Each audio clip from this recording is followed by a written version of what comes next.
CSK last time RCB చేతిలో ఎలిమినేటర్లో ఘోరంగా ఓడిపోయి సిఎస్కే ఫ్యాన్స్ అందరినీ హార్ట్ బ్రేక్ చేసింది. కానీ ఈసారి అయితే యాక్షన్లో బెటర్గా పర్ఫామ్ చేసి మంచి స్పిన్నర్లను మరియు మంచి అంతుచిక్కని ప్లేయర్లను తక్కువ ధరకే కొనుక్కొని వన్ ఆఫ్ ద బెస్ట్ బయర్స్గా ఈ యాక్షన్లో నిలిచారు CSK team. Even CSK team ప్రతిసారి ఒక స్ట్రాటజీని ప్లే చేస్తుంది. అది behind the screen MS Dhoni అది క్లియర్గా రాసిస్తాడు. అక్కడ ఎంఎస్ ధోని ఏం రాస్తే ఇక్కడ అదే జరుగుతుంది. అది మనం కొన్ని సీజన్గా చూస్తూ వస్తున్నాం. సిఎస్కే ఇద్దరు స్పిన్నర్ల పైన ఏకంగా 20 కోట్లు ఖర్చు పెట్టేసింది వాళ్ళకు. ఎందుకంటే అది ఖర్చు పెట్టాల్సిన సిచ్యువేషన్ కూడా. ఎందుకంటే చపాక్ పిచ్చెస్ లోనే మోస్ట్ ఆఫ్ ద టైం వీళ్ళు ఆడతారు మ్యాచెస్ అన్ని. కాబట్టి చపాక్ పిచ్చెస్ లో ఆల్మోస్ట్ స్పిన్ సెంట్రిక్ పిచ్చెస్ కాబట్టి డెఫినెట్లీ స్పిన్నర్లో కాకుండా ఇంకెవరి మీద వాళ్ళు స్పెండ్ చేసి. ఇక స్క్వాడ్ విషయానికి వస్తే బ్యాటర్లో అయితే రుతురాజ్ గైక్వాడ్, రాహుల్ త్రిపాఠియా, షేక్ రషీద్, సిద్ధార్థ్ వీళ్ళు మాత్రం బ్యాటింగ్ లిస్ట్ లో ఉన్నారు. ఇక ఆల్రౌండర్స్ విషయానికి వస్తే బ్రిలియంట్ ఆల్రౌండింగ్ ప్యాకేజ్ ఉంది వీళ్ళ దగ్గర. రవీంద్ర జడేజా, శివం దుబే, అశ్విన్, విజయ్ శంకర్, శ్యామ్ కరుణ్, దీపక్ కూడా, ఓవర్టన్, రామకృష్ణ, రచిన్ రవీంద్ర, అంశుల్ కంబోజ్. బౌలర్స్ విషయానికి వస్తే మచీజపతి రాణా, ఖలీల్ అహ్మద్, నూర్ అహ్మద్, నేథన్ ఎల్లిస్, శ్రేయస్ గోపాల్. ఇక వికెట్ కీపర్స్ విషయానికి వస్తే MS Dhoni, Devin Conway. CSK team అయితే ఫుల్ ప్యాక్డ్ గా కనిపిస్తుంది ప్రతిసారి లాగానే. టీం ఓవరాల్ గా చూస్తే వీళ్ళ మెయిన్ హైలైట్స్ పిక్స్ అయితే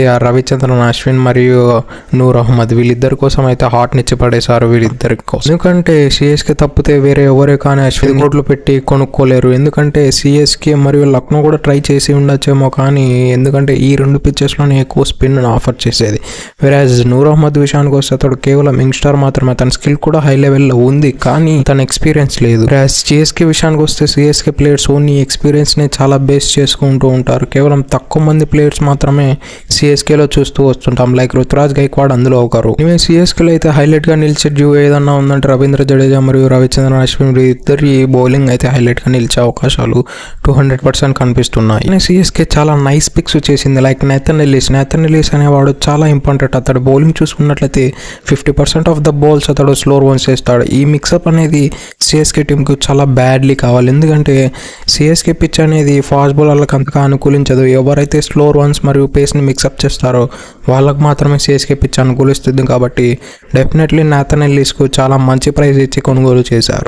డెవిన్ కాన్వే, రచిన్ రవీంద్ర లాంటి పెద్ద పెద్ద ప్లేయర్లకు కూడా రచిన్ రవీంద్ర కేవలం 4 కోట్లు మరియు డెవిన్ కాన్వే 6 కోట్లు ఇచ్చి కొనుగోలు చేశారు. అది చాలా మంచి పిక్స్. ఎందుకంటే డెవిన్ కాన్వే గత కొన్నేళ్లుగా సిఎస్కేకి కన్సిస్టెంట్ గా పర్ఫామ్ చేస్తూ ఆరెంజ్ క్యాప్ లో టాప్ 5 ప్లేసెస్ లో డెఫినెట్లీ ఉంటున్నాడు.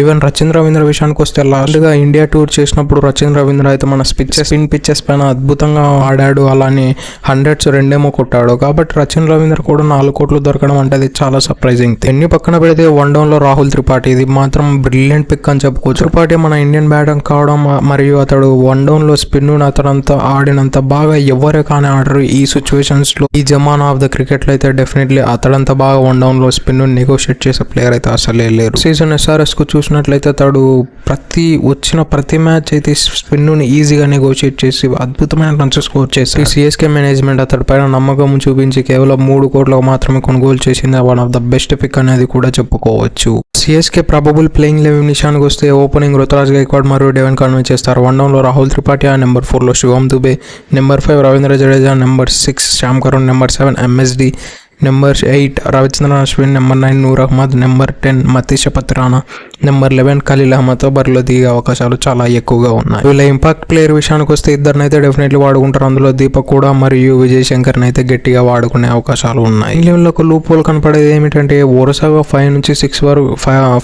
6 వరకు వరుసగా లెఫ్ట్ హ్యాండర్స్ ఉన్నారు. కాబట్టి ఇది మార్చడానికి ఏమన్నా బ్యాటింగ్ లో షఫుల్ చేసే అవకాశాలు కూడా చాలా ఎక్కువ ఉన్నాయి.